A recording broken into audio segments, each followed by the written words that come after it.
আমরা চলে যাচ্ছি আমাদের প্রথম ঘটনায়। আশা করছি আমাদের ঘটনা আপনাদের ভালো লাগবে। ঘটনা যিনি লিখছেন তিনি বলছেন, আমার পরিবার ও ব্ল্যাক ম্যাজিক। আসসালামু আলাইকুম রাসেল ভাই ও লিসনার্স, আশা করি আল্লাহর রহমতে ভালো আছেন, কারণ আপনি ভালোর দলেরই একজন মানুষ। আমিও আলহামদুলিল্লাহ ভালো আছি। আমি অনেক ছোটবেলা থেকেই ভূত এফএমের একজন নিয়মিত শ্রোতা। আমার নাম হচ্ছে শাহাদাত হোসেন, ছদ্মনাম। 2012 সালে যখন আমি ক্লাস 5-এ পড়ি, তখন থেকেই আমার একজন কাজিনের বড় আপুর সাথে বৃহস্পতিবার রাত অধীর আগ্রহে থাকতাম কখন ভূত এফএম শুরু হবে। বিশেষ করে শীতের রাতে কম্বল মুড়ি দিয়ে বাটন ফোনে হেডফোন লাগিয়ে ভূত এফএম শোনার মজাই ছিল অন্যরকম। মেসেজ পাঠিয়ে বসে থাকতাম কখন রাসেল ভাই মেসেজটা পড়বেন। এখানে বলে রাখি, আমরা বৃহস্পতিবার না শুক্রবারে শুরু করতাম। বর্তমানে আমি একটি ইঞ্জিনিয়ারিং ভার্সিটির 3য় বর্ষের ছাত্র। আমার গ্রামের বাড়ি হচ্ছে সিলেটে। আমাদের জীবনে অনেক সময় অনেক কিছু ঘটনা ঘটে যায় যা আমাদের এক্সপেকটেশনের বাইরে, কিন্তু সেই ঘটে যাওয়া মুহূর্তগুলো আজীবন আমাদের ভাবায়। আজ আমি আপনাদের সাথে আমার ও আমাদের পরিবারের সাথে ঘটে যাওয়া এমন একটি ঘটনা শেয়ার করতে যাচ্ছি যা আমাকে বারবার ভাবায় এবং মনে নাড়া দিয়ে যায়। দেরি না করে মূল কাহিনীতে যাওয়া যাক। সালটা 2017। তখন আমি ক্লাস 10-এ পড়ি। আমাদের দাদার বাড়ির দিকের সকল আড্ডার মধ্যমণি ছিলেন আমাদের এক ফুপু। তিনি আমার আব্বুর থেকে বয়সে অল্প বড়। তাদের বয়সের ব্যবধান কম হওয়ায় আব্বু আর ওই ফুপুর সম্পর্ক ছিল বন্ধু সুলভ ও খুব ঘনিষ্ঠ। আর বাচ্চাদের মধ্যে আমি ছিলাম ফুপুর খুব প্রিয়। ফুপু যখনই আমাদের বাড়িতে আসতেন, পুরো বাড়ি তিনি একাই মাতিয়ে রাখতেন। কিন্তু হঠাৎ করে শুনতে পাই ফুপু কয়েকদিন যাবৎ খুব অসুস্থ, ঠিক মতো খাওয়া দাওয়া করতে পারছেন না, সময় মতো ঘুম নেই, মানে দিনে দিনে শারীরিক অবস্থা অবনতির দিকে। একের পর এক ডাক্তার দেখানো হচ্ছে, ঔষধ দেওয়া হচ্ছে, কিন্তু কোনো উন্নতি নেই। এমত অবস্থায় ফুপুকে নিয়ে ইন্ডিয়ায় ডাক্তার দেখানো হলো। কিন্তু অনেক চিকিৎসা আর বিভিন্ন চেকআপের পর, এমনকি মনোবিজ্ঞানীদের অধীনে অনেকদিন রাখার পরও কেউই ফুপুর কোনো রোগ নির্ণয় করতে পারল না। ফুপুকে তখন কিছুদিনের জন্য আমাদের বাড়িতে নিয়ে আসা হলো যাতে তার কিছুটা মন ভালো হয়। কিন্তু ফুপুকে দেখে আমরা সবাই অবাক ছিলাম। যে মানুষটা সর্বদা হাস্যোজ্জ্বল থাকত, সবার সাথে গল্প করে পুরো বাড়ি মাতিয়ে রাখত, আজ সেই মানুষটা চুপচাপ এক কোনায় কোনো কথাবার্তা ছাড়াই বসে আছে। হ্যাঁ, আর একটা কথা বলে রাখি, আমার বুঝ হওয়ার পর থেকে কখনো দেখিনি ফুপুর এক ওয়াক্ত নামাজ কাজা হয়েছে। তিনি অসুস্থ থাকা সত্ত্বেও কখনো নামাজ কাজা করেননি, বরং আমাদেরকেও সর্বদা নামাজ পড়ার পরামর্শ দিতেন। যাই হোক, ঘটনায় আসি।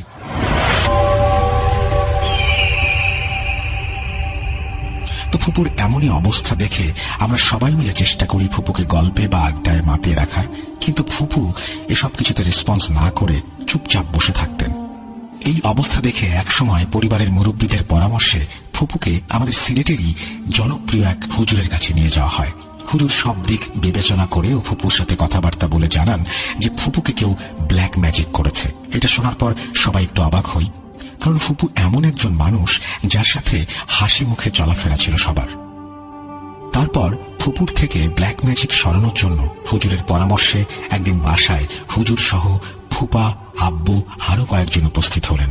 হুজুর কিছু দোয়া দরুদ পড়ার পর বললেন যে কেউ একজন গভীর রাতে একা যে একটি পাতিল, মোমবাতি, আগরবাতি, গোলাপ জল নিয়ে আশেপাশের কোনো নদীর ঘাটে গিয়ে কিছু কাজ সম্পন্ন করবে এবং তাতেই ব্ল্যাক ম্যাজিকটা ফুপুর উপর থেকে কেটে যাবে। তবে যে এই কাজ করতে যাবে সে অবশ্যই ফুপুর কাছের হতে হবে এবং সাহসী হতে হবে, কারণ এইরকম কাজ করতে গেলে কিছুটা সমস্যার সম্মুখীন হতে হবে। উপস্থিত সকলে এই কথা শোনার পর কিছুটা ঘাবড়ে যায়। পরে আব্বু হুজুরকে বলেন যে তার এই কাজ করতে কোনো সমস্যা নেই। একদিকে হুজুর বাসায় বসে দোয়া দরুদ পাঠ করছিলেন, আর অন্যদিকে আব্বু সুরমা নদীর পাড়ের উদ্দেশ্যে রওনা দেন। তখন রাত বাজে 1টা। আব্বু যে নদীর পাশে একটা ঘাটে পৌঁছান এবং কাজগুলো সম্পূর্ণ করার জন্য হুজুরকে কল করেন। হুজুর আব্বুকে নির্দেশনা দিতে থাকেন পাতিলের মধ্যে মোমবাতি জ্বালিয়ে আরো অন্যান্য জিনিস সহ, যেমন তাবিজ, ফুপুর ব্যবহৃত কাপড়, পাতিলটিকে নদীতে ছেড়ে দিতে হবে। হুজুরকে কলে রেখেই হুজুরের কথা মতো আব্বু পাতিলটিকে নদীতে ছেড়ে দেন। পাতিল স্রোতের অনুকূলে যেতে থাকে এবং এক পর্যায়ে চোখের আড়াল হয়ে যায়। হুজুর আব্বুকে তখন কিছু দোয়া দুরুদ পড়তে বলেন। আব্বু দোয়া দুরুদ পড়তে থাকেন। এমত অবস্থায় আব্বু আশপাশ থেকে অদ্ভুতভাবে তার নাম ধরে ডাকতে শোনেন, কখনো ফুপুর গলায়, কখনো দাদুর গলায়। আব্বা হুজুরকে এগুলো জানালে হুজুর আব্বুকে কোনো দিকে তাকাতে মানা করেন এবং এইসব ইগনোর করে বারবার দোয়া দুরুদ পড়তে বলেন। একসময় হুজুর আব্বুকে জিজ্ঞেস করলেন যে, দেখো তো নদীতে যে পথে পাতিলটা চলে গিয়েছে সেদিক থেকে আবার কোনো কিছু আসছে কিনা। আব্বু প্রথমে কিছু দেখতে না পেলেও কিছু সময় পর দেখতে পান যে ঠিক ওই দিক থেকে ওই পাতিলটি স্রোতের বিপরীতেই আবার ঘাটের দিকে আসছে এবং ঠিক যেখানে আব্বু পাতিলটি ছেড়ে দিয়েছিলেন সেখানে এসেই আবার থেমে গেল এবং ভেতরের মোমবাতিটিও জ্বলছে। আব্বু এটা দেখে খুব অবাক হলেন যে পাতিলটি স্রোতের প্রতিকূলে কিভাবে আবার ফিরে আসলো, এটা সম্ভব কিভাবে, ভেতরের মোমবাতিটিও জ্বলছে। এটা দেখে আব্বু অবাক হয়ে তাকিয়ে থাকেন এবং হুজুরকে সাথে সাথেই কল করে বিষয়টি জানান এবং জিজ্ঞাসা করেন, আপনি কিভাবে জানেন যে ওই দিক থেকে কিছু ফেরত আসছে আর স্রোতের বিপরীতে কিভাবে এটা সম্ভব হলো। হুজুর আব্বুকে বললেন যে, সে বিষয়ে পরে বলছি, আগে আপনি যত দ্রুত সম্ভব জায়গাটি ছেড়ে আসুন। আব্বুর সাথে সাথে জায়গাটি থেকে ফিরে আসেন এবং ফুপুর বাসায় চলে যান। হুজুর কিছুটা নরম কণ্ঠে বললেন যে, আপনার বোনকে খুব শক্তিশালী খারাপ জিন দিয়ে কেউ ব্ল্যাক ম্যাজিক করেছে, যার জন্য এটিকে সহজে সরানো সম্ভব না, আর এই কারণেই আপনার বোন দিনে দিনে মানসিকভাবে ভেঙে পড়ছেন। দেখি আর কি করা যায়, আপনারা আল্লাহর কাছে ওনার জন্য দোয়া করতে থাকেন। আর আব্বুকে পরামর্শ দেন যে আজ রাতটা এখানেই থেকে যেতে, যেহেতু তিনি এই কাজের সাথে সম্পৃক্ত হয়েছেন তাই গভীর রাতে বের না হওয়াই উত্তম। আব্বু হুজুরের কথা শুনে অনেক চিন্তায় পড়েছেন। আর আব্বু একটা স্বভাব আছে, যত কাজই থাকুক না কেন বা যত গভীর রাতই হোক না কেন আব্বু বাসায় ফিরবেনই। ওই দিন রাতে আব্বু বাসায় ফিরে আসেন। আম্মু আমার সাথে কাহিনীগুলো শেয়ার করেন। আমি মনে মনে ভাবলাম হুজুর একটা মন গড়া কাহিনী বানিয়ে আব্বুকে বলে দিয়েছেন। এটি বিশ্বাস করার কোনো মানে হয় না, এগুলো কোনো গল্প কাহিনীতে শুনলে মানায়। পরের দিন থেকে ফুপু কিছুটা স্বাভাবিকভাবে কথা বলতে শুরু করলেন এবং আমার অন্যান্য ফুপুদের আম্মু আব্বু চাচা চাচিদের কল দিয়ে ওনার বাসায় যাওয়ার জন্য জানালেন। সবাই তো ওনার এরকম আচরণ দেখে খুশি মনে ওনার বাসায় চলে গেলেন। আম্মুও ফুপুর প্রিয় খাবার রান্না করে তাড়াহুড়ো করে ফুপুর বাসায় গেলেন। আমি যেতে পারিনি, কারণ ওই সময় আমার প্রিটেস্ট চলছিল। তো সবাই ওই দিন ফুপুর বাসায় ফুপুকে নিয়ে দুপুরের খাওয়া দাওয়া করেন এবং অনেক আড্ডা দেন। ফুপুও কিছুটা হাসি খুশি ছিলেন। তারপর রাতের দিকে সবাই নিজ নিজ বাসায় ব্যাক করেন এবং সবাই খুব খুশি মনে ছিলেন। বিশেষ করে আব্বু এই ভেবেছে ফুপু হয়তো ধীরে ধীরে সুস্থ হতে চলেছেন। তার 2 দিন পর আমি সকালে ঘুম থেকে উঠি। আম্মু হঠাৎ কাঁদতে কাঁদতে আমার কাছে আসেন এবং বলেন, তোর ফুপু আর নেই। আমি বললাম, কিভাবে সম্ভব, এই না তোমরা ভালো দেখে আসলা। আম্মু চিৎকার দিয়ে কাঁদতে কাঁদতে বলে, তোর ফুপু ফাঁসি নিয়ে মারা গেছে। আমি তা শোনার পর কিছুক্ষণ থ হয়ে দাঁড়িয়েছিলাম আর অজান্তেই চোখ দিয়ে পানি চলে আসছিল। তারপর নিয়ম অনুযায়ী ফুপুর লাশের আইনি প্রসেস শেষ হলো। তারপর গ্রামের বাড়িতে দাফন সম্পন্ন হলো। পরে জানতে পারি মৃত্যুর দিন ফুপু প্রায় 9 মাস পর সবার জন্য নিজ হাতে রান্না করেন এবং আমার ভাইকে খাইয়ে দিয়ে বলেন, তুই আমার চিন্তা করিস না, স্কুলে যা। আর ফুপাকে বলেন, তুমি তোমার কাজে যাও, আমি ঠিক আছি, কিছু লাগলে জানাবো। এই বলে ওদের বিদায় দেন এবং কাজের বুয়াকে সবজি কাটতে দিয়ে বলেন, আমি ওপরের রুমে যাচ্ছি। ফুপুদের ডুপ্লেক্স বাসা ছিল, সেখানে গিয়ে একটা রুম লক করে তিনি গলায় ফাঁসি নেন। আজও আমি এর উত্তর খুঁজে পাইনি, কেন এমনটা করলেন ফুপু। হুজুরের কথাই সত্যি প্রমাণিত হলো, খারাপ জিনের প্রভাবেই কি ফুপু এমনটা করলেন। এখানেই শেষ হয়নি। ফুপু মারা যাবার কিছুদিন পর আমি ও আম্মু আব্বুর কিছু অস্বাভাবিক আচরণ লক্ষ্য করলাম। সাধারণত আব্বু অনেক সাহসী, কিন্তু ফুপু মারা যাওয়ার পর থেকে আব্বু কোথাও একা বসতে বা শুতেও ভয় পেতেন। আমার এক কাজিনও জানায় যে গ্রামের বাড়ি যেয়ে আব্বু যখন একা রুমে ঘুমাচ্ছিলেন তাকে ডাক দিয়ে নিয়ে যেয়ে বলেন, তুমি একটু আমার পাশে ঘুমাও, আমি ঘুমাতে পারছি না। আম্মু আরো আমাকে বলেন আব্বু রাতে বাথরুমে যেতেও অনেক ভয় পায়। আমি ভাবলাম ফুপুর অস্বাভাবিক মৃত্যুতে বোধহয় আব্বু এমনটা করছেন। এই ভেবে বিষয়টাকে আমি ইগনোর করলাম। একটা বিষয় বলে রাখি, আমাদের শহরে একটি বাসা রয়েছে। আমাদের পড়ালেখার সুবিধার্থে শহরে থাকা, কিন্তু গ্রামেই আমাদের স্থায়ী ঠিকানা। আব্বু ব্যবসার কাজে গ্রামের বাড়িতে আসা যাওয়ার মধ্যেই থাকতেন। তো আব্বু গ্রামের বাড়িতে গেলেই আমি আব্বু আম্মুর রুমে গিয়ে শুতাম। আর আম্মু আমার দুই ছোট বোনকে নিয়ে একই রুমে ঘুমাতেন। তো আমি যথারীতি একদিন আব্বু আম্মুর রুমে একা শুয়ে আছি। হঠাৎ আমার রাত 3টায় ঘুম ভাঙলো। আমি অস্বাভাবিক কিছু ফিল করলাম আর মনে হলো কেউ আমাকে ডাকছে। একটু নড়াচড়া করে উঠে বসলাম আর ভাবলাম হয়তো আমার মনের ভুল, কারণ ফুপুর মৃত্যুর পর থেকে আত্মীয় স্বজনরা বিভিন্ন উল্টাপাল্টা স্বপ্ন দেখছে। এসব শুনে হয়তো আমারও এরকম কিছু একটা হচ্ছে। কিন্তু একটু পরেই আমি আবার একটা কিছুর আওয়াজ শুনলাম। আমি তাৎক্ষণিক বিছানা থেকে উঠে দাঁড়ালাম, একটু একটু করে রুমের দরজার সামনে গেলাম। অমনি আমার মনে হলো একটা ছায়া আমাদের ডাইনিং রুম দিয়ে হেঁটে গেল। আমি ভয়ের সাথে সাথে গিয়ে বিছানায় শুয়ে পড়লাম আর দোয়া দুরুদ পড়তে লাগলাম। একসময় মনের অজান্তেই ঘুমিয়ে পড়লাম। পরদিন আবার রাতে একা ঘুমাতে কিছুটা ভয় পাচ্ছিলাম। আবার বাসার কাউকে যে বলবো ভাবলাম হয়তো কেউ বিশ্বাস করবে না। তা যাই হোক, আমি একটু ভয় ভয় মনেই ঘুমিয়ে পড়লাম। ওই দিন মধ্যরাতে আমার ঘুম ভাঙলো। হাতে মোবাইলটা নিয়ে দেখলাম 3:20। আবারও গত রাতের মতোই মনে হচ্ছিল কেউ আমাকে ডাকছে, খুব তীক্ষ্ণ কণ্ঠে এবং কানের খুব কাছে। শাহাদাত, শাহাদাত, শাহাদাত। আমি এবার চমকে উঠলাম যে একই জিনিস বারবার হওয়া কখনো মনের ভুল হতে পারে না। আমি আস্তে আস্তে রুমের দরজার দিকে গেলাম। গিয়ে আমি যা দেখলাম তা আমি জীবনে ভুলতে পারবো না। স্পষ্ট একটি কালো ছায়া আমাদের ডাইনিং টেবিলের একটি চেয়ারে বসে আছে। ওই সময় আমি যে চিৎকার করব বা কিছু করব কিছুই করতে পারছিলাম না। কেমন জানি শরীর একটু নাড়াতে পারছিলাম না। আমি রুমের ভেতরে ঢুকে যাই আর আমি অঝরে ঘামছিলাম, গলা শুকিয়ে আসছিল। তারপর আমি এক দৌড়ে আম্মুর কাছে যাই, দেখি আম্মু ঘুমিয়ে আছে। তারপর আম্মুকে ডাক দেই আর সবকিছু খুলে বলি। আম্মু এসব শোনার পর অবাক দৃষ্টিতে আমার দিকে তাকিয়েছিলেন। আম্মু আমাকে মৃদু কণ্ঠে বলতে লাগলেন, তুইও এরকম কিছু দেখতে পাচ্ছিস? আমি বুঝে গেলাম আম্মু আমার মতো একই রকম কিছু দেখছে বা ফিল করছে। পরদিন আব্বু বাসায় আসার পর আম্মু আব্বুকে সব বলার পর আব্বু অবাক হয়েছিল। আমি তোমাদের কিছু বলিনি যাতে তোমরা এসব নিয়ে ভয় না পাও। আমি ওই দিন নদীর ঘাট থেকে হুজুরের কথা মতো কাজগুলো শেষ করে আবার বাসা থেকে ফেরার পর থেকেই অদ্ভুত সব কাহিনী ঘটছে। বিশেষ করে আপা মারা যাবার পর থেকে এসব বেড়ে গেছে। রাতে আমি একা ঘুমাতে পারি না। মনে হয় আমার কাছে কেউ একজন শুয়ে আছে আর কানে ফিস ফিস করে কিছু বলছে। কোথাও একা একা বসে থাকলে মনে হচ্ছে আমার কাঁধের ওপর কেউ একজন বসে আছে। আমার শরীর ভার হয়ে আসছে।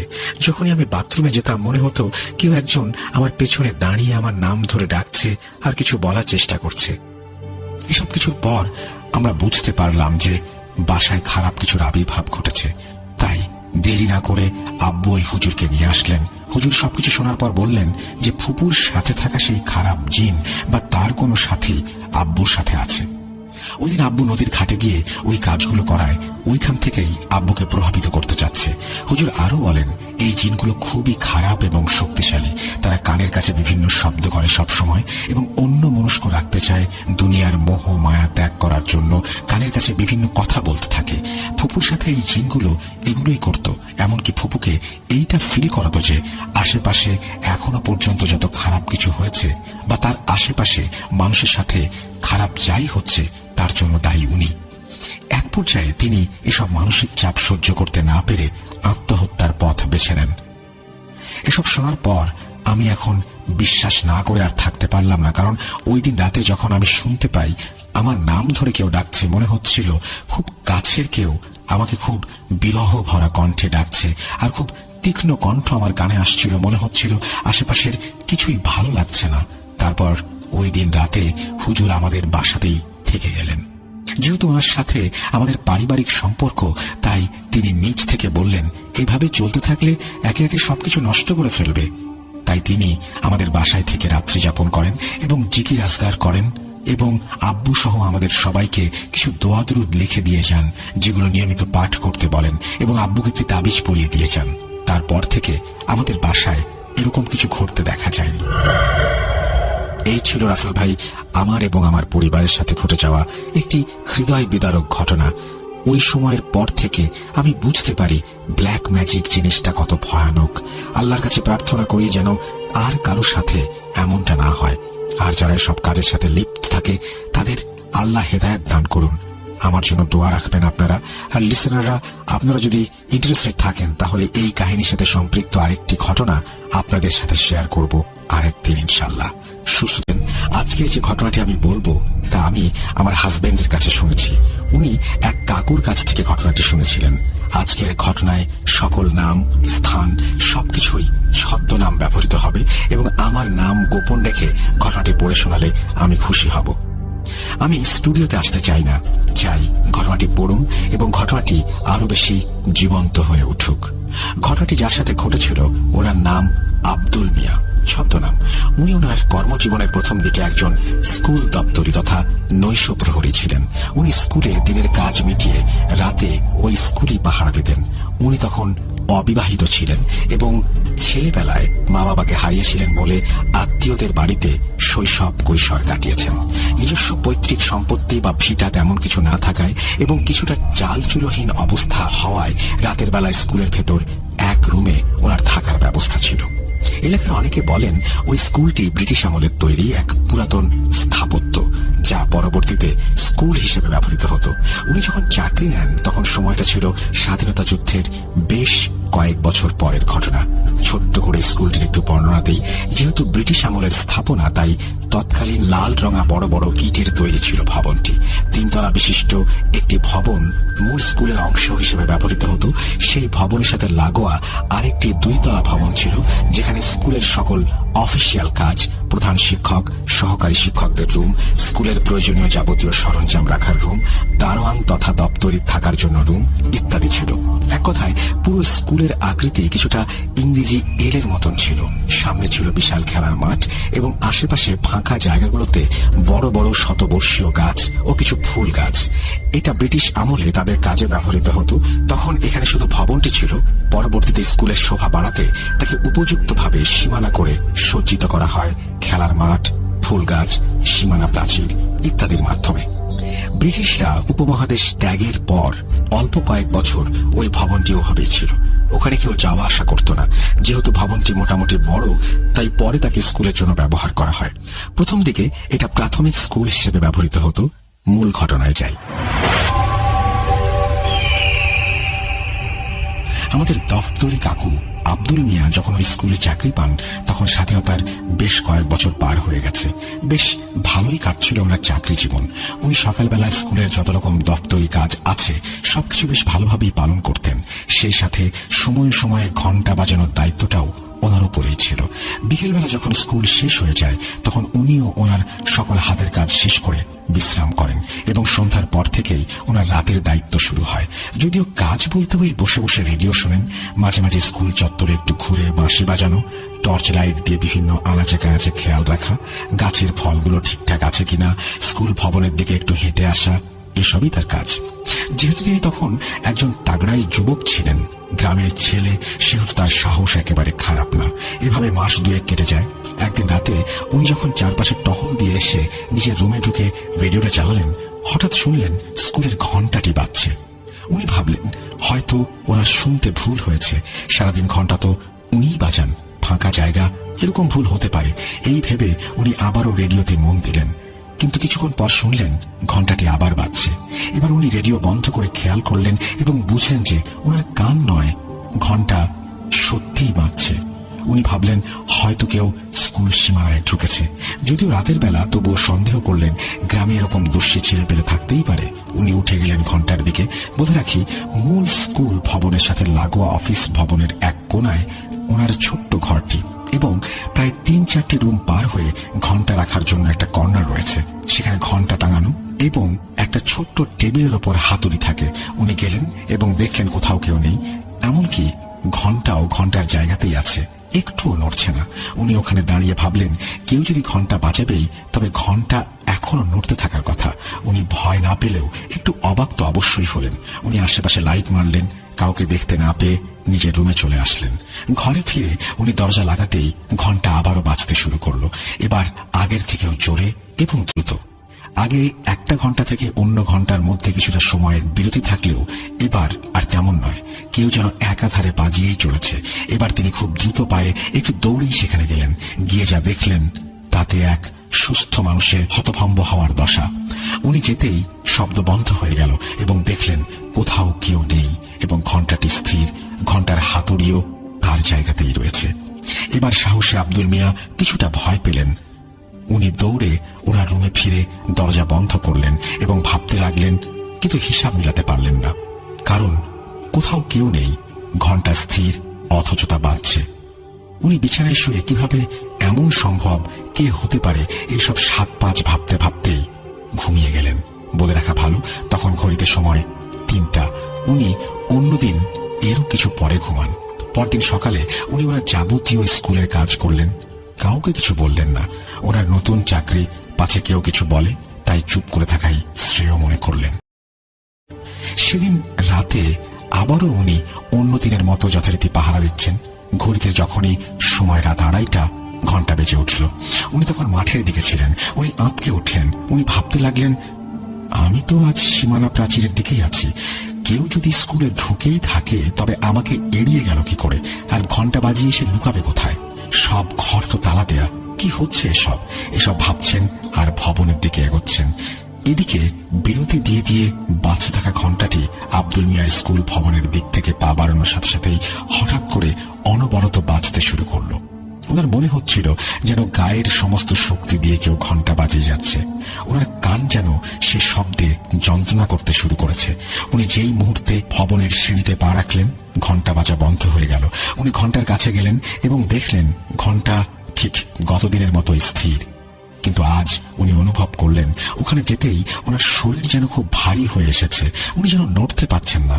তবু অনেক সাহস করে উনি ঘন্টাটি ধরলেন এবং ওনার মনে হলো উনি বৈদ্যুতিক শক খেলেন এবং তাৎক্ষণিক পড়ে কি মনে করে নিজের ঘরের দিকে ছুটলেন।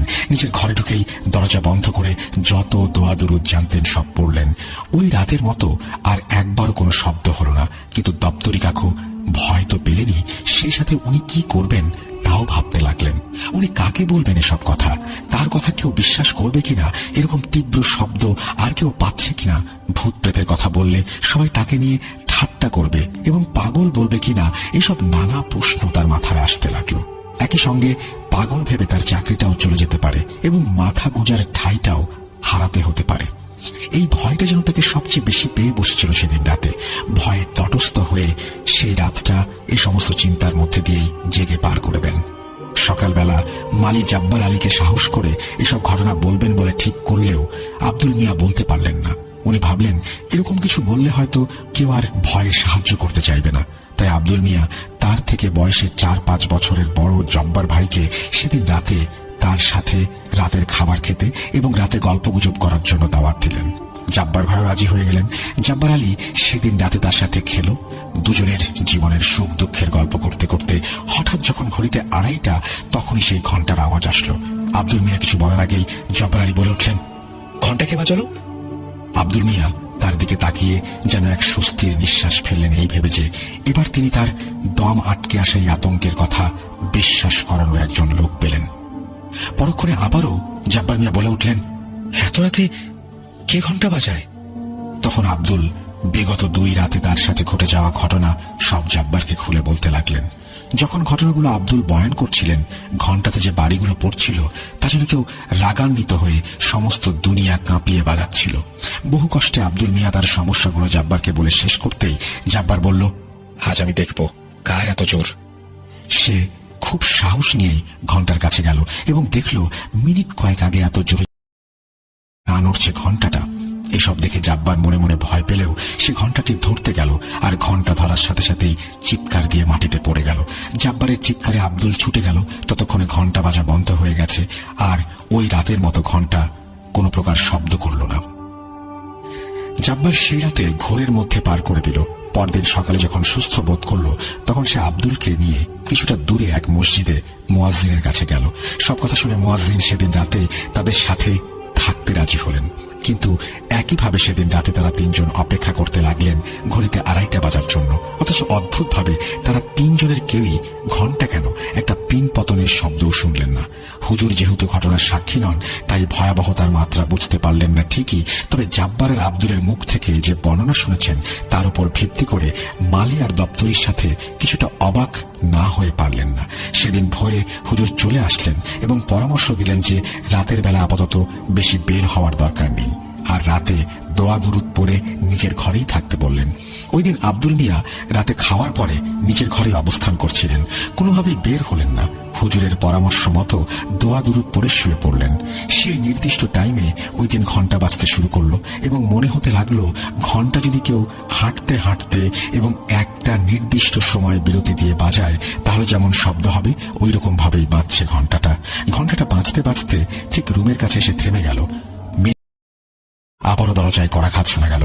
আব্দুল মিয়া এবার চেঁচিয়েই বললেন, কে কে দরজা নাড়ে? এবার উত্তর আসলো, আমরা। উত্তর দিয়ে মনে হলো একদল বাচ্চা যেন পালিয়ে গেল। একই সাথে ঘন্টাটি বাজতে বাজতে চলে গেল। ওনার বুঝতে বাকি রইল না যে তার সাথে যা ঘটছে তা কোনো স্বাভাবিক কিছু তো নাই, বরং অনেক ভয়ানক কিছু।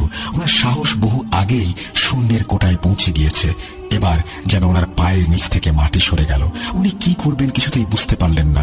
এবং ওই রাতে ওই ঘটনার পর উনি নিজে সেই মুয়াজ্জিন আর জাব্বার আলীকে সমস্ত ঘটনা জানালেন এবং এও জানালেন যে উনি কোনোভাবেই ওই স্কুলে থাকবেন না। তখন জাব্বার আলী তার অসহায়ত্ব দেখে ওই রাতের জন্য তাকে তার বাড়িতে আশ্রয় দিলেন, আর মুয়াজ্জিন তাদের মসজিদে ইমামের সাথে তাকে এই বিষয় নিয়ে আলাপ করতে বললেন। উনি আর জাব্বার আলী ইমাম সাহেবের সাথে কথা বললে ইমাম সাহেব তার একদিন পর সেই স্কুলে রাতের বেলা তার সাথে যাবেন বলে ঠিক করলেন। যেই কথা সেই কাজ। একদিন পর ইমাম সাহেব, জাব্বার আলী আর আব্দুল মিয়া গিয়ে উপস্থিত হলেন। স্কুল বিল্ডিং এ পা রাখতে ইমাম সাহেব বললেন, আব্দুল মিয়া, তোমার ভাগ্য অনেক ভালো যে তুমি এখানে এখনো বেঁচে আছো। এখানে যে অদৃশ্য শক্তি রয়েছে তা এক নয়, একাধিক। তারা তিনজনই আব্দুল মিয়ার রুমে বসে অপেক্ষা করতে লাগলেন। ইমাম সাহেব তাদের সাথে নানা রকম ইসলামিক কথাবার্তা বলতে লাগলেন। হঠাৎ আব্দুল মিয়া বললেন তার বাথরুমে যাওয়া প্রয়োজন। তিনি বাইরে গেলেন, কিন্তু খেয়াল করলেন না যে ঘড়িতে 2:30 বেজে গেছে। তিনি ঘর থেকে বের হওয়ার কিছু সময় পর জাব্বার আলী আর ইমাম সাহেব শুনতে পেলেন যে আব্দুল ডিউটি বাঁশি বাজাচ্ছে। তারা ভাবলেন হয়তো আব্দুলই ভয় কাটাতে এই কাজ করছে, কিন্তু কেউ খেয়াল করলেন না যে বাঁশিটি বিছানায় তার বালিশের কাছে আছে। কয়েক মুহূর্ত পার হতে তারা শুনলেন বাঁশি বাজছে একাধারে এবং কেউ যেন সারা স্কুলময় বাঁশিটি নিয়ে দৌড়াচ্ছে। অথচ একজন স্বাভাবিক মানুষের পক্ষে এভাবে একদমে বাঁশি বাজানো আর দৌড়ানো কোনোভাবে সম্ভব না। তারা তখনই বুঝে ফেললেন ঘটনা ঘটতে শুরু করেছে এবং আব্দুল এখনো ফেরেনি। তারা যখনই ঘর থেকে বের হতে যাবেন তখন শুরু হলো ঘন্টা বাজা। এবার বাঁশি আর ঘন্টা একই সাথে সারা স্কুলময় বেজে চলেছে। তারা বের হয়ে আব্দুলকে খুঁজতে শুরু করলেন। হুজুর দোয়া, কোরআনের আয়াত পড়ছেন এবং জাব্বার আলী আব্দুলকে ডেকে যাচ্ছেন। সমস্ত স্কুল আলোকিত হয়ে উঠেছে। আলোগুলো জোনাকি আলোর মতো দৌড়াচ্ছে। ইমামের আয়াতের গতির সাথে অদৃশ্য শক্তিগুলোর কার্যকলাপও বাড়ছে, ঠিক যেন তাদের রাগের বহিঃপ্রকাশ। এভাবে খুঁজতে খুঁজতে তারা আব্দুলকে পেলেন একটা শ্রেণীকক্ষের মধ্যে অচেতন অবস্থায়। অথচ স্কুলের সমস্ত ঘর রাতের বেলা তালা বন্ধ থাকে, আর আব্দুল তার চাবির গোছাও ঘরেই রেখে এসেছিল। তারা আব্দুলকে উদ্ধার করে তার রুমে নিয়ে যায়, কিন্তু হয়তো ইমাম সাহেবের কোরআনের তেলাওয়াত তাদের ওই রাতের মতো জীবন দিয়েছিল। তারা আব্দুলের ঘরে ঢোকার পর সবকিছু থেমে যায়। ইমাম সাহেব বলেন, এখানে হয়তো কিছু জিনের আবাস গড়ে উঠেছে, যারা হয়তো চায় না তুমি এখানে থাকো কিংবা তাদের কোনো কাজে বাধা দাও। যত দ্রুত সম্ভব তুমি এখান থেকে চলে যাও, অথবা রাতে থেকো না, নইলে এরপর হয়তো তুমি আর বাঁচবে না। এই বলে উনি ফজরের ওয়াক্তে বিদায় নিয়ে চলে আসেন। ওই দিনের পর থেকে আব্দুল মিয়া স্কুলের দপ্তরে থাকলেও নাইট ডিউটি না করার আবেদন জানিয়ে অন্যত্র চলে যায়। কিন্তু উনি এই রহস্য কিছুতেই না জেনে হাতছাড়া করতে চাইলেন না। তাই উনি অনেক খোঁজ খবর করলেন এবং জানতে পারলেন যে উনার আগে স্বাধীনতা যুদ্ধের পূর্ব পর্যন্ত ওই স্কুলে ইয়াসিন মোল্লা নামে একজন দপ্তরি ছিলেন, যিনি যুদ্ধের আগ অবধি বহু সময় ওই স্কুলে একই দায়িত্ব পালন করেছেন। তিনি ওই গ্রামেরই শেষ সীমানায় থাকতেন। তার বাড়ির ঠিকানা খুঁজে আব্দুল মিয়া সেখানে গিয়ে এক সন্ধ্যায় উপস্থিত হন। দরজা খুললেন ইয়াসিন মোল্লার মেয়ে রেশমা। রেশমা আব্দুলের কাছে তার পরিচয় জানতে চাইলে ভেতর থেকে ষাটোর্ধ ইয়াসিন মোল্লা বললেন, মা, ওকে আসতে দে।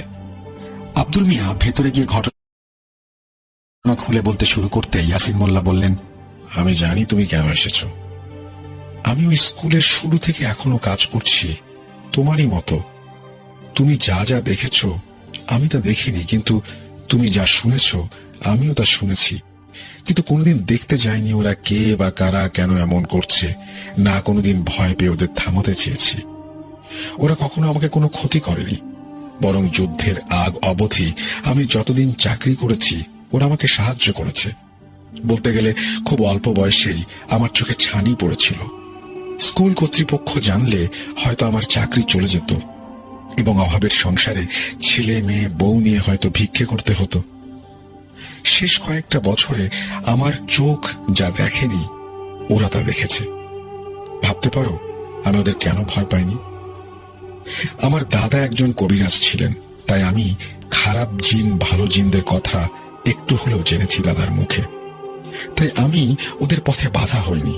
ওরা কোথা থেকে এসেছে, কি চায়, কিছুই জানতে চায়নি। তাই ওরা আমার জীবনে ঝুঁকি হয়নি। এই বলে ইয়াসিন মোল্লা একটা দীর্ঘ নিঃশ্বাস ফেলে বললেন, তুমি এখন এসো বাবা, আর পারলে ওই স্কুলে আর কখনো যেও না।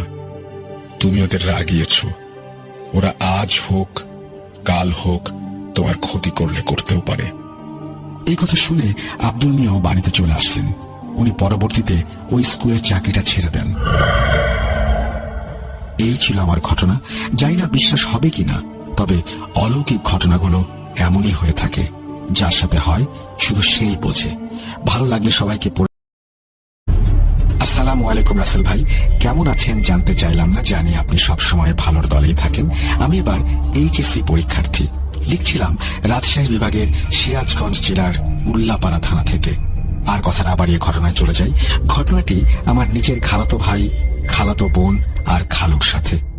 আমার নানার 7 ছেলে 2 মেয়ে। সেই দিক থেকে আমার আম্মু বড়।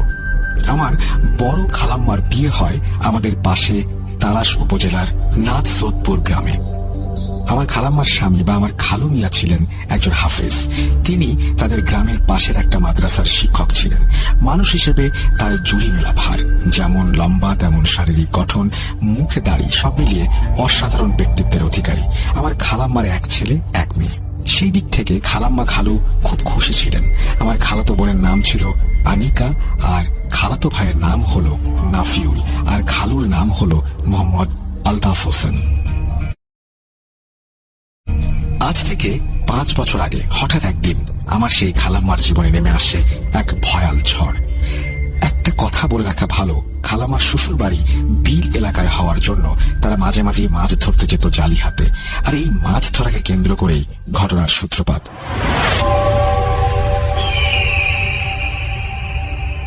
একদিন খালু মিয়া দুপুরে মাদ্রাসা থেকে এসে খালাম্মাকে তালের বড়া বা তালের পিঠা বানাতে বলেন। আরো বলেন যে মাছ ধরে এসে সেই তালের পিঠা খাবেন। হাত জালি দিয়ে মাছ ধরার জন্য সাধারণত 2 জন হলেই হয়। একজন জালি দিয়ে কচুরিপানার মধ্যে হেঁচি দেয়, আর একজন তাকে সাহায্য করার জন্য পাতিল নিয়ে সাথে সাথে থাকে। কথা অনুযায়ী খালু মিয়া আনিকা আর নাফিউলকে নিয়ে মাছ ধরার জন্য হাত জালি নিয়ে বাসা থেকে বের হয়ে পড়েন। তো দুপুর গড়িয়ে সন্ধ্যা নামে, সন্ধ্যা গড়িয়ে রাত। এদিকে খালু মিয়া, আনিকা ও নাফিউল কারো কোনো খোঁজ পাওয়া যাচ্ছে না। তখন খালাম্মা সব আত্মীয়দের বাসায় ফোন করা শুরু করেন যে তারা কোনো আত্মীয়র বাসায় গেছে কিনা। তারপরে যখন কোনো বাড়িতে পাওয়া যায় না, তখন সবাই মিলে তাদের খুঁজতে শুরু করেন। এরই মধ্যে আমাদের বাড়িতেও খবর আসে। তখন আমার বাবাও তাদের খুঁজে যান খালাম্মার শ্বশুর বাড়িতে। সকালে ভোরের আলো ফোটার আগে বাবা বাড়িতে চলে আসেন। বাবা কেমন যেন মুখ ভার করেছিলেন, বাবাকে কেমন জানি দেখাচ্ছে। তখন আম্মু বাবাকে বলেন, কি খবর? তখন বাবা হঠাৎ করে কেঁদে দেয় আর বলে, ওদের পাওয়া গেছে। তখন আম্মু বলছে, তুমি কান্না করছো কেন? তখন বাবা বলেন, ওরা কেউ বেঁচে নেই। তখন আমরা সবাই অবাক। বাবা, কি বলছো তুমি? কি হয়েছে ওদের? বলো বাবা, কি হয়েছে? ওরা মাছ মারতে গেছে, তাহলে তুমি বলছো কেন যে ওরা বেঁচে নেই? তখন বাবা বলে, ওরা 3 জন পানিতে পড়ে মারা গেছে। আমরা তো সবাই অবাক, এটা কিভাবে সম্ভব? তারা মাছ ধরতে গেছে একটা খালের পাশে, খালটা মিশে গেছে একটা বড় নদীর সাথে। খালু মিয়ার আর নাফিজের লাশটা পাওয়া যায় ওই খালের ভেতরে। খালু মিয়াকে জড়িয়ে ধরেছিল নাফিজ, খালু মিয়ার ছেলে। আর আনিকার লাশটা পাওয়া যায় সেই নদী ধরে বয়ে চলে 10 নম্বর ব্রিজ নামক একটা ব্রিজের নিচে। মাছ ধরা এক জালের সাথে আটকে ছিল আনিকা। অবাক করা বিষয় হলো, খালু মিয়ার চোখের পাতার কিছু অংশ এবং শরীরের কিছু অংশ একটু একটু করে খুবলে খাওয়া ছিল, আর আনিকার মুখের অনেকটা অংশ ছিল না, মনে হচ্ছে কেউ খুবলে খেয়ে নিয়েছে। কিন্তু অবাক করা বিষয় হলো নাফিসের লাশটার কোনো অংশেই কোনো ক্ষতি হয়নি।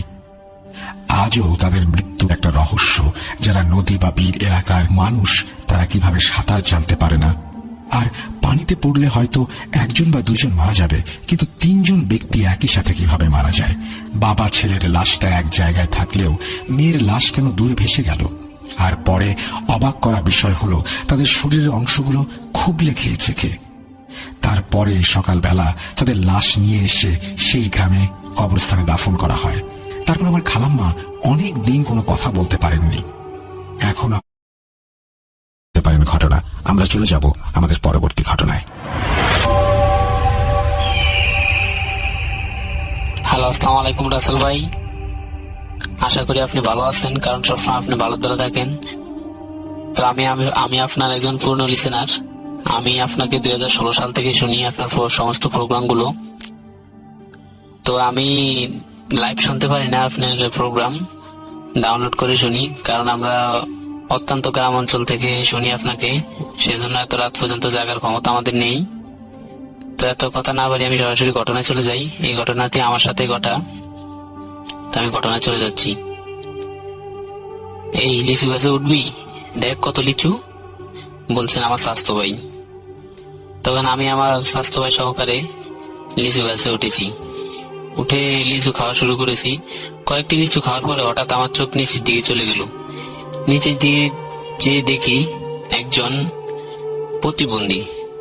আমি ভয় পেয়ে গেছিলাম, কারণ তার চোখগুলো চোখের জায়গায় স্বাভাবিকভাবে ছিল না, তার মাথাটাও স্বাভাবিকভাবে ছিল না। তা আমি সেখান থেকে গাছ থেকে চিৎকার দিয়ে দিয়েছি, চিৎকার দিয়ে নিচে পড়ে গিয়েছিলাম। তো আমার যে আত্মীয় স্বজন আপুরা ছিল তারা আমাকে ধরে উঠে এসে উঠায় রুমে নিয়েছে। তো আমি বলতে ভুলে গিয়েছিলাম যে আমার এক আপুর বিয়ে বাড়িতে আমি তার শ্বশুর বাড়িতে গিয়েছিলাম, আমরা সবাই সেখানে লিচু গাছে উঠেছিলাম।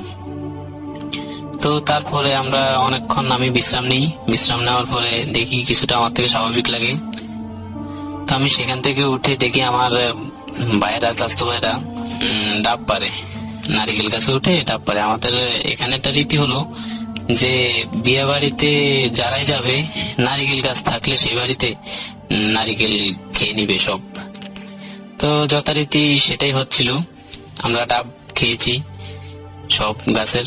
শেষ করে আমরা গোসল করব দুপুরের টাইমে গোসল করব। তো আমাদের এখানে পুষ্করিতে গোসল করতে হয়। তো আমরা সব ভাই বন্ধুরা মিলে পুষ্করিতে মানে খেলাধুলা করেছিলাম। ডুবে ডুবে একজন আরেকজনকে ধরতে হয় এইভাবে। তো পুষ্করিটা বর্ণনা দিয়ে দিই, তাহলে বুঝতে সুবিধা হবে ঘটনাটা। পুষ্করিণীর চতুর্পাশে নারিকেল গাছ, এবং নারিকেল গাছের কিছু কিছু মাঝখানে জায়গায় আপনার তাল গাছ আর কিছু তুলা গাছ আছে, যেমন তুলা হয় গাছে, এরকম কিছু তুলা গাছ আছে। তো আমরা যথারীতি খেলাধুলা করে উঠে গিয়েছিলাম। তা আমি চেয়ে দেখি এক কর্নারে যে প্রতিবন্ধীটাকে দেখে আমি ভয় পেয়েছিলাম, সেই প্রতিবন্ধী একটা গাছের আড়ালে আমার দিকে চেয়ে আছে, তাল গাছের আড়ালে। তো আমিও ওরকম কিছুটা ভাবি নাই, কারণ আমি জানি সে প্রতিবন্ধী। তো আমি আমার মতন গোসল সেরে চলে এসেছি। চলে আসার পরে আমরা আপুর সাথে রাত্রে খাওয়া দাওয়া করেছি। খাওয়া দাওয়া শেষ করে আমরা আমাদের বাড়ির পথে রওনা দিয়েছি মেট্রো করে। তো যথারীতি সেদিন আর কিছু হয়নি। তারপরের দিন আমার মা আমাকে দুপুরে গেল বলছে যে অনেকদিন তো বিয়ে শাদী খেয়েছিস, মুক্তবে যাস নাই, তো কাল সকাল থেকে মুক্তবে যাবি।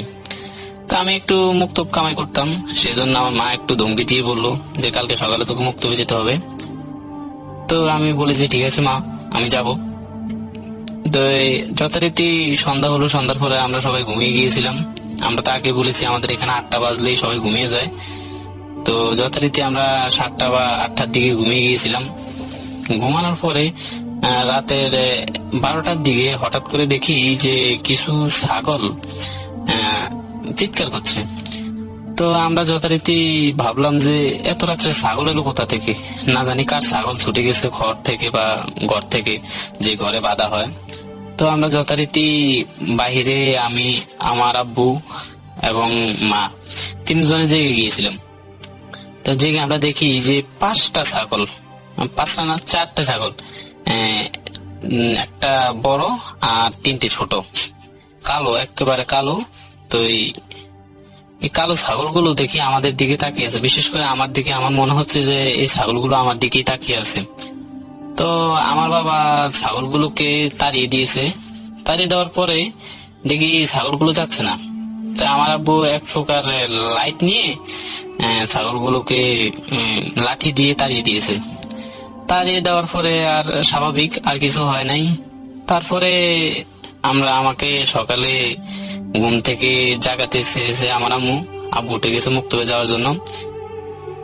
জাগানোর পরে হঠাৎ করে আমার জ্ঞান ফিরে এসেছে যে আম্মু বলাচ্ছে, কিন্তু আমার চোখও খুলতে পারতেছি না, মুখে কথা বলতে পারতেছি না। মুখ চোখ দুটোটাই আটকে গিয়েছে। আটকানোর পরে আমার মা আমাকে অনেক শাসাইছে যে যাইতে হবে, মুক্ত কামাই করবি, এই সেই বলে লাঠি নিয়েছে। লাঠি নিয়ে আমাকে মারতে গিয়েছে। দেখে তারপরও আমি উঠি না, বাড়িও দিয়েছে, তারপরও দেখে আমি উঠি না। তারপর আমার আব্বু আর আম্মু আমাকে নিয়ে পুকুরের ভয় দেখিয়েছে যে ঘুমতে যদি না উঠস বা চোখ না খোলস, কথা না বলস, তাহলে তোকে পুকুরে ফালিয়ে দিব। তো দেখে তারপরও আমি উঠি না। তারপর আমাকে চোখে পানি দিয়েছে, মুখে ইয়া করেছে। তারপর দেখে আমি চোখ মুখ কিছু খুলি না, আমার দাঁত পুরো আটকে গিয়েছে, আমার মুখ খোলা যাচ্ছে না। তারপরে আমার চোখে তেল দেওয়া হয়, সরষের তেল দেওয়া হয়। তো তারপরে দেখে আমি চোখ খুলতেছি না। তারপরে তাদের একটু সন্দেহ জাগার পরে আমাদের এখানে একজন কবিরাজ ছিল, মহিলা। তো তাকে আনা হয়। তাকে আনার পরে আমি তখনও মানে সব শুনতেছি এবং বুঝতেছি যে এরা কি করতেছে, কিন্তু আমি চোখও খুলতে পারতেছি না, আমি মুখে কথা বলতে পারতেছি না এবং আঁকতেও পারতেছি না। একেবারে অবশ হয়ে গেছি, প্রতিবন্ধী টাইপের মতন অবশ হয়ে গেছি। একেবারে হাত পাও কিছু লাগাতে পারতেছি না। তো তারপরে আমাকে যে মহিলা খনকার এসেছিল, আমাদের এখানে খনকার বলে কবিরাজ, তো সে আমাকে কিছু সরিষার তেল আর এমনি ঝাড়ফু করলো এবং নারিকেলের যে বাকলা বা সকলা গুলো আছে সেগুলো পুড়ে ধোঁয়া দিয়ে দিল। তারপরেও আমি দেখতেছি আমার কিছুই আসতেছে না, আমি যে হাত পা চোখ মুখ কিছুই লাগাতে পারতেছি না। তো তারপরে যথারীতি সে চলে গেল, বলে আমার দ্বারা হবে না, এটা বলে চলে গেল। তারপরে আরেকজন আসলো, সেও ব্যর্থ হয়েছে। তারপরে বড় একজন কবিরাজের খোঁজ পেয়েছিল আমার বাবা মা। তো তারপরে তাকে এনেছে আমার বাবা মা।